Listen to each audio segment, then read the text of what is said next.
have many areas of common interest, and India and China, they're of course trying to find common grounds to work on strategically. But I have to ask you, Professor Swaran Singh, how does India's presence at the SCO, the bonhomie that we saw underplaying in SCO, how does it impact and benefit India's long-term strategy? See, between China and Russia, there is already a no-limits partnership. And in 2018, these three leaders had met twice, raising this whole hype about China, India, Russia strategic triangle. But since then, India had drifted towards Quad from 2017, and pandemic and tensions with China had put an end to that triangle.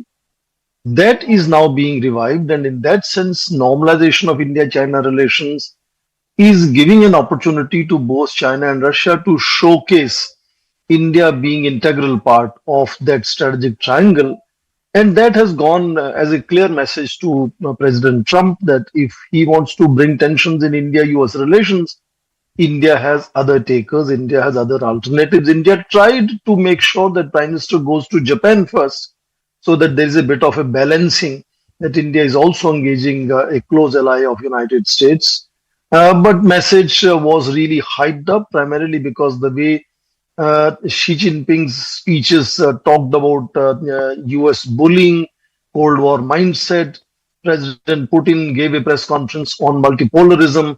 And then, of course, the whole 80th anniversary parade showcasing 26 leaders joining President Xi Jinping despite Western boycott, showcasing of modern military technology and weapons and so on, has, I think, created a certain situation which adds on to what is happening inside United States. Courts are questioning President Trump's powers. Major Republican people are beginning to question the kind of sanity of tariffs against India. John Bolton, Jake Sullivan, look at media, New York Times, Washington Post, CNN, and so on. All of them are questioning, and now EU president, comes and asks Indian Prime Minister to use his good offices to with Putin and put an end to the Ukraine war. So all these put together are creating that anxiety.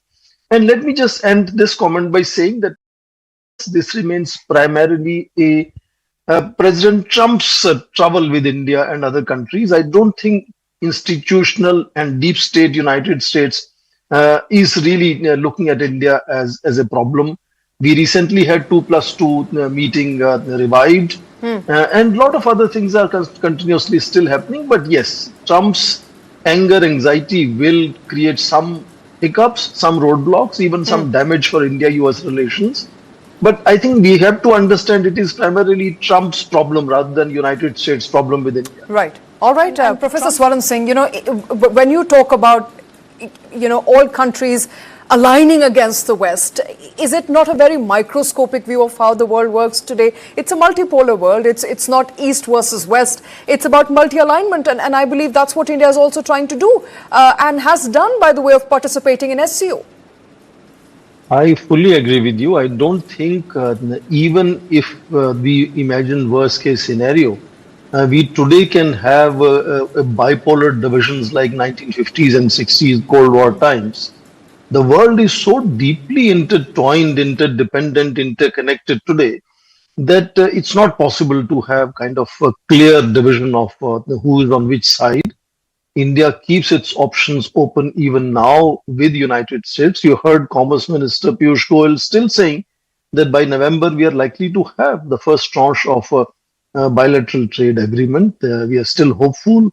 And in that sense, several other countries are also constantly looking at whatever way they can manage to, carry forward their national interest. European leaders who were lining up in White House are also engaging India and trying to see if India can help approaching President Putin to find some way of ending a Ukraine war.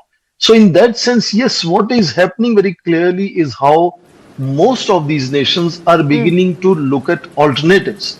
Just like during the pandemic period, much of the West realized their extreme dependence on manufacturing in China. World is today realizing that their dependence on United States with President Trump on the helm for next 3.5 years is not really fully dependable, and they are looking at what alternatives can be there. So in that sense, you see certain number of European countries engaging India through the FTA agreement that we are working on, the Shanghai Cooperation Organization witnessing another group of countries coming together. So fundamentally, there is a question mark now on whether the world can depend on United States as world leader, because President Trump himself is undermining all the arrangements, all the norms, all the institutions that actually undergird American global leadership. And if he somehow is willing to focus narrowly in American prosperity by shunning his global responsibilities, that means a political vacuum will be created.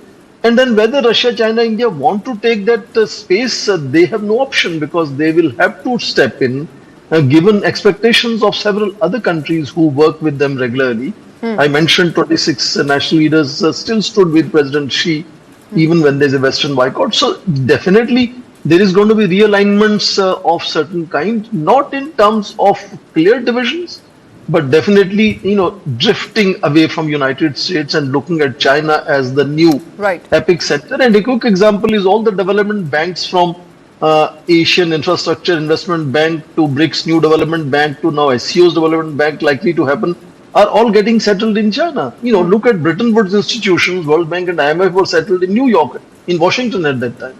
So that is the gradual imperceptible drift which is happening, and President Trump is only accelerating that drift. All right. And Professor